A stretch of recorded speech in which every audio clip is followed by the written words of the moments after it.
Welcome everyone to the final installment of the H. Wayne Snyder Distinguished Guest Lecture Series. Our final guest is Dr. Ian Duncan. Ian currently serves as an adjunct professor at the University of California, Santa Barbara, and he holds his fellowship in the SOA. Ian also will serve as the 78th president of the SOA, and I know that he has a great presentation prepared for us, so please join me in giving him a warm temple applause.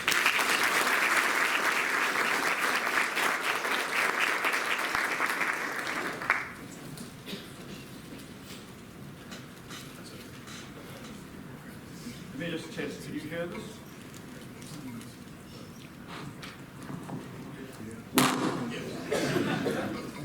Good afternoon, and thank you all for coming. I'm not used to speaking to an audience of actuarial students that is so compact and so large, and so not looking at their phones. So thank you for that. I'm going to talk a little bit about health insurance in the age of big data and AI. Full disclosure, there's going to be very little about AI, but there is going to be something about health insurance. I've been an actuary for more than 50 years. I tried very hard not to become an actuary. I really wanted to become an economist. And this talk will really touch on the economics of health insurance more than anything else, I think. But I went to Oxford, and I looked for a job at the end of my course at Oxford, and it was hard to find a good economics position, but the insurance companies were hiring in London, so I took a job in London as an actuarial student, and was very glad that I did. As I say, I've been an actuary. If you count my first internship in 1972, that would make it 54 years. Yes, 54 years. But out of that time, I really have been a health actuary for most of that time. I've been a consultant. I've started or co-founded 6 different companies, two of which we still have, and the others we've sold. If you want to know more, I was told to promote this. I have a YouTube channel, which I started when I ran for president of the Society of Actuaries, and it has a couple of videos about how I became an actuary and what I've done along the way. Something that I'm very interested in, though, is entrepreneurship, as somebody who started companies. And I think actuaries need to be more entrepreneurial, need to think outside the box, need to start companies. You learn a tremendous amount very quickly when it's your own money and you're running a company. So if you're interested in this, there's a YouTube channel there. It's kind of hibernating at the moment because unfortunately the young woman who does my videos for me got promoted to head of marketing and doesn't have time anymore. But I'm hoping to keep it populated. Okay, introduction and thesis. My thesis about health insurance and healthcare in general is that it's not like any other product or service that you buy. There is basically no market. And what does the market give us? The market gives us 2 important things. It gives us a sense of value, because it's what consumers value about a product or service, and it establishes a price. And neither of those 2 things do we find in today's healthcare environment in the United States. I'll talk a little bit about technology, because some people think that technology is going to solve the problem. Innovation is going to solve the problem. I'll bring it back to talking a little bit about what actuaries can do in this space. There's been a lot of innovation in healthcare, and this is accelerating. And it's the most innovative industry, at least in the United States. It must be the most innovative industry we have. We've got all sorts of technological advances. We've got big data, we've got AI, we've got machine learning. But there's a conundrum. With all of this new technology and innovation, why do healthcare costs continue to escalate at twice the rate of inflation? And what can actuaries do to solve this problem? So US health insurance is uniquely expensive. It costs, the average person costs the insurer over $10,000 per person per year. There are 2 main payers, the government and the private insurers. It's a third-party payment system. There are three players in healthcare: the consumer, the insurer, and the provider. We'll talk about the roles of each of these in a minute. We have yearly renewable policies. They're driven by the tax code, very high claim rates, very highly skewed distribution of claims. Premiums have to fund the current year's claims, high membership churn and turnover, and limited consumer choice. Here's a graph that shows the total cost of healthcare for an American family, $35,000 per year, according to Milliman in 2025. Now, $35,000 in 2025, if you consider the median family income in the United States, is $61,000. So the relationship is just completely out of sync. The 20-year compound growth rate has been about 5%, double the annual CPI increase. And I get asked, I gave this talk last Friday, somebody in the audience asked me a question that I'm always asked, which is, what can you do to solve this problem? What is the one thing you can do to solve this problem? And it's like being asked, it's like being the little Dutch boy who saw a leak in the dike and stuck his finger in to stop the water, making it bigger and exploding the dike. Unfortunately, healthcare doesn't work like that. It's much more like this. There's money spilling out all over the place. You can stop it in one place, but it's just going to go to another place and spill out in another place. So solving this problem of cost in healthcare is not going to be an easy one. And why is this? And my hypothesis is there's no consumer market in health services. There are no established prices as you find in any other market. People will buy products or services that they value, and a negotiation between buyers and sellers establishes a price. We've all done economics 101. But in the United States, providers are paid under one of two different systems. Service volumes multiplied by a geographic adjusted rate, or resource-based relative value system. Now, the resource-based relative value system was developed in the 1980s by a man named Bill Schau, who's an economics professor at Harvard. Bill Schau started his career, interestingly, as an actuary. He has an ASA. He worked for the Social Security Administration before he did a PhD and went to Harvard. And he introduced this idea that you could find a price by determining the relative work input that a provider provides for any service that the provider does. Well, those of you who've studied economics will recognize that this is nothing other than the labor theory of value, which was introduced by Karl Marx in the 1860s. So the United States provider reimbursement system is using a Karl Marx system from the 1860s. Does this make any sense? So the other system, which is very similar, is something called diagnostic related proofs, which were developed by some professors at Yale, again, I think in the 1980s, if I remember rightly, where again, somebody in their wisdom will determine the severity, the relative severity of what it is that you do in a hospital. So according to neoclassical economics, prices are determined by consumer demand and perceived value. Value never enters into the discussion in healthcare. Instead, reimbursement is done based on these relative values that are established by some group of experts. So, can technology solve the problem? Well, I've been around, as I just said, I've been an actuary for a long time. I remember when you used to go, you didn't have supermarkets, you used to go to a store and give them the list, and they'd go behind the counter and bring you your. But then we got a supermarket, and that was a big improvement, and now we can order online. Great. I remember when I used to go to the bank. If I wanted money, I stood in line at the bank. You don't know about these things. If you want, by the way, banks only worked between 9 a.m. and 3 p.m. They closed at 3 p.m. Why is that? Because it took them 2 hours to balance the books. So the bank employees were working 9 to 5, but the last 2 hours of their day was spent balancing the books.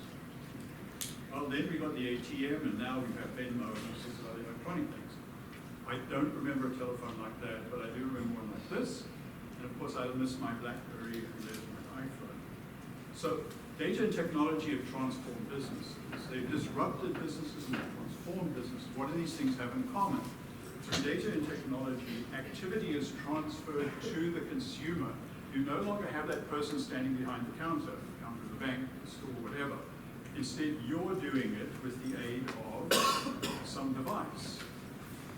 So the consumer trades the additional labor for the convenience and reduced cost of doing it themselves. So what hasn't changed? Well, healthcare hasn't changed. It's become more technological, but in terms of how it's provided, it hasn't changed much. It's become more technologically intensive, but it's a very human resource intensive business. You still have face-to-face visits to the doctor, technology in the hospitals. Other industries use technology to increase consumer power and choice and to decrease cost by shifting work to consumer. Why not in healthcare? I would submit it's because of the way healthcare is financed.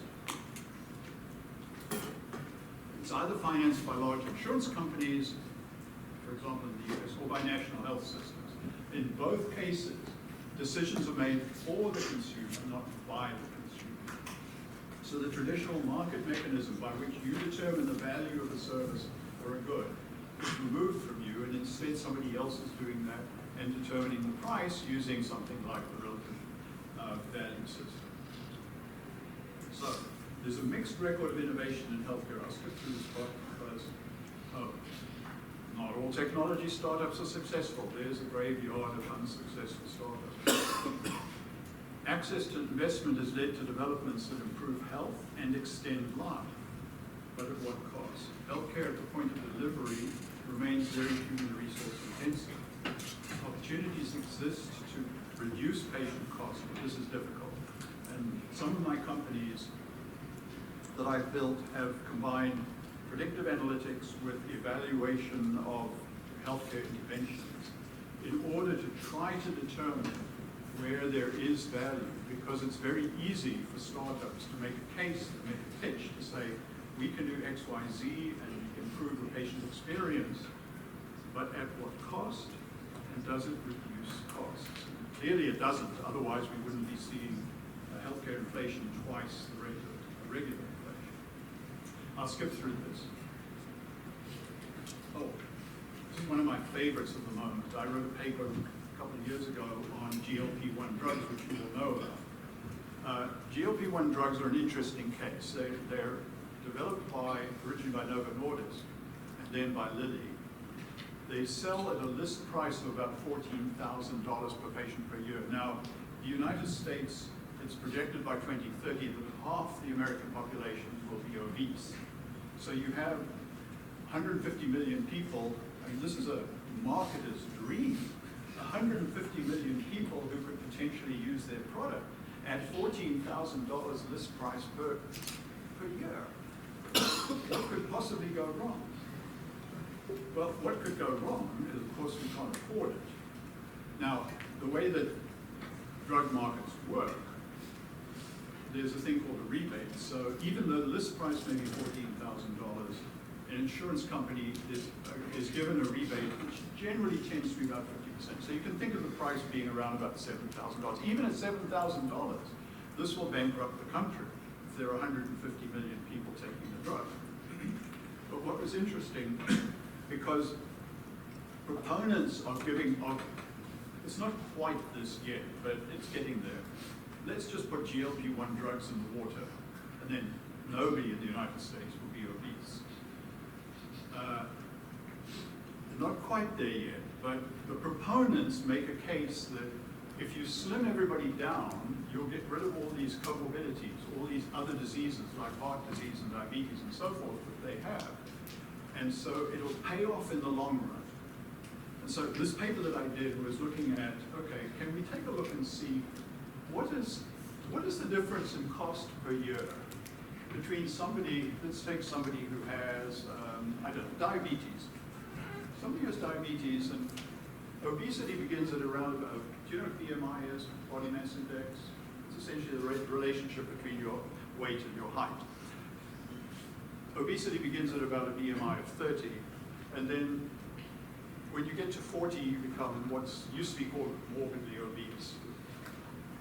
You're probably weighing about 400 pounds a person. Anyway, what I found was interesting looking at the data. This is commercial data from a data set called market scale is that people who have diabetes, between a BMI of 30 and a BMI of 40, there really isn't very much difference in what these people cost each year in terms of their claims. So you can get somebody, and the best studies of the effect of GLP-1 drugs show that you can reduce cost by, you can reduce weight by about 20%. So you take somebody who's at a BMI of 40, reduce that by 20%, you maybe get down to 32, but what happens to the cost? It really doesn't reduce very much. So this theory that, yes, technology, new drugs being a form of technology will solve our problem, doesn't take into account the economics. The economics says it's going to cost us a fortune to give everybody these drugs. And is there, in fact, an opportunity to reduce weight? And my paper is about no. I don't think there is. However, I will make a minor comment that this is cross-sectional data because we don't have long-term data yet as to what happens to people over a long duration. We do have a data set, and we're starting a new study now looking at people over about 4 or 5 years on the drug. Maybe they do shed some of the other comorbidities and diagnoses that are leading to these costs. But yes, there are clearly people with kidney disease, for example, the costs escalate very rapidly. But for most of them, the costs are relatively flat. And this seems to be very obvious, but it's not the kind of question that you will hear asked, unfortunately. So what is needed if we're going to solve this problem? There are 3 things, I think, that we can consider to be change agents in healthcare. One of them is payment repair. The second is data analytics. And the third is behavioral economics.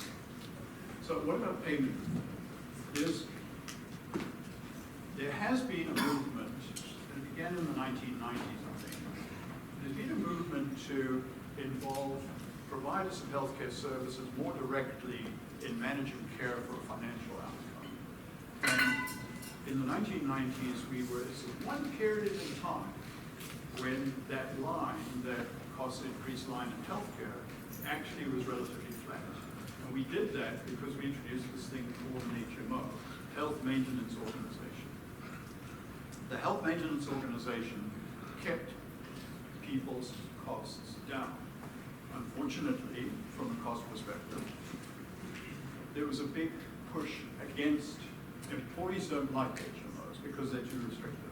So in the beginning of the 2000s, we moved to the PPO, Preferred Provider Organization, which really contributes to what cynics call the all-you-can-eat buffet of American healthcare. And so what's happened since the early 2000s is organizations like insurance companies and CMS, Centers for Medicare and Medicaid Services, have really tried with different alternative payment models to try to get control of healthcare expenditures by involving providers more directly in financial management of patients. And there are different examples. Pay for performance, which basically is just saying, we'll give you some more money if you do something useful, like like if you've got a patient with diabetes, did they have their eyes tested, did they have their feet tested, and so on, we'll give you some extra money. There's models of gain sharing. These have become very popular. Medicare has one called Medicare Shared Savings, and that's a form of accountable care organizations. These are all opportunities for groups of providers to take financial risk. So what's happening here? What's happening is, remember, there are 3 parties to this problem: providers, patients, and insurers. And we used to have the risk was transferred from the patient to the insurance company. The insurance company bore the risk. Now we're beginning to have the second participant in the risk. The provider is now going at some risk for a financial outcome. Who's missing? The patient. So providers have been moving to what we call value-based contracting. They're good at managing care, they're not good at economics. Remember, I'm an economist at heart. And what they overlook is, if you identify more patients with a condition, the patients need more services, it's just going to raise costs. They don't understand the economics of this kind of So risk is transferred from the payer to the provider, the patient continues not to pay a role. Data analytics has been considered to be one of the solutions, particularly now that we have AI. You may know about Progressive. Progressive is an interesting company. They figured out how to make money by finding the good risks in a pool of bad risks. AI is considered to be a potential solution, and it's been very useful in certain parts of medicine, particularly in the assessment or analysis of radiology. The one area that I've become interested in, though, for AI is this idea of AI becoming the general practitioner in a box. The United States government predicts that we're going to have a shortage of over 180,000 physicians by 2037. And if you think about what a general physician does, diagnosis, tests, prescribing, and monitoring chronic patients, all of these things can be done by AI in the future. What tasks can't be replaced by AI? There may be some, but specialists, certainly we're going to continue to need specialists. But in terms of the general practitioner, the primary care practitioner, this could be replaced by a bot. But will patients be willing to accept a bot as their physician, even if it results in less expensive health care? And I point to, a few years ago, I got recruited by Walgreens to be their head of clinical research. And I used to head a team of researchers, mostly PhDs, and we used to publish about 15 papers a year. One of the things that Walgreens had, CVS has, is these in-store clinics. And the problem with the in-store clinic was a patient would come to the in-store clinic over the weekend or at night when the provider office was closed.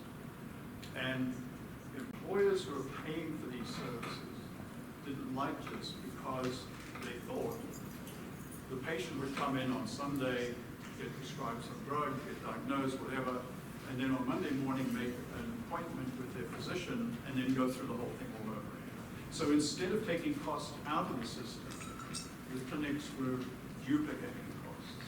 And that's one of my concerns about this idea of the AI physician in the box. If that's all it is, and you use your AI physician in the box, that's great. It will take cost out of the system, which is what we want to do. If, on the other hand, you just duplicate the service, then it's not going to work. So this is something that I've been working on with a friend of mine who founded an insurance company. We think that there's a way to structure an insurance policy to drive that kind of behavior, but remember, it's behavior change. And behavior change in healthcare is the hardest thing to achieve. Speaking of which, behavioral economics. I'm going to flip through this, but I don't have much time left. But I will say, this is one of the companies that we founded, a decision support company for employees of companies that offer multiple options. And this is something you'll find if you go to work for a big employer. They often have 3, 4 different health insurance options, and you have to choose what's right for you. The average person on the street has no, even the average actuary has no clue about how to do this. And so my partner, Andrew McKenzie, started this company and I funded it. We have a number of clients, and what we've been able to show is that what we've been able to incent with providing people with information about their own health and the options that are open to them, that we've been able to drive a reduction in cost to the employer, and in this study 8%, because employees will, quote unquote, buy down. They'll choose a less expensive option if they're provided with the right information. So I think there's a way to link this behavior change to the AI doctor in the box, but we're not there yet. So, putting it together, there are 2 things that, this is my theory about what needs to change. The first of them is we have a lot of these programs. We have drugs like GLP-1s, we have programs to manage people with diabetes and all of this. What I hear from the physician community is 1-year contracts don't work because these are patients with long-term needs. We need a way, say the providers, to have that patient, and to be, if we're going to be on risk for that patient, we have to have that patient for more than a year.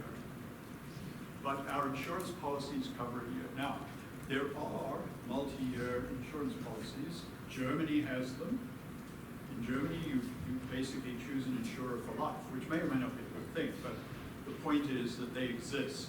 And this is a very interesting actuarial problem if anybody, if the actuaries in the room want to think about it. It's an interesting actuarial problem. How do you structure a multi-year insurance policy that also is able to contract with providers to guarantee you that they're going to get the costs down? That's an idea number one. Idea number two isn't entirely original because this is the way Medicare Advantage works. Medicare Advantage pays Medicare Advantage plans, CMS pays Medicare Advantage plans, a risk-adjusted voucher, essentially, for each patient. Now, the patient doesn't get the voucher, the Medicare Advantage plan does, but they get a certain amount of money for each patient based on the different types of diseases that the patient has.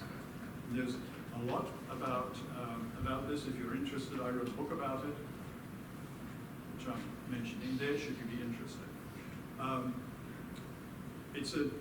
It's a really good system. It has its problems, and you can read about this because the Department of Justice is going after insurance companies for basically, they claim, basically inflating the conditions the patients have because that increases the reimbursement.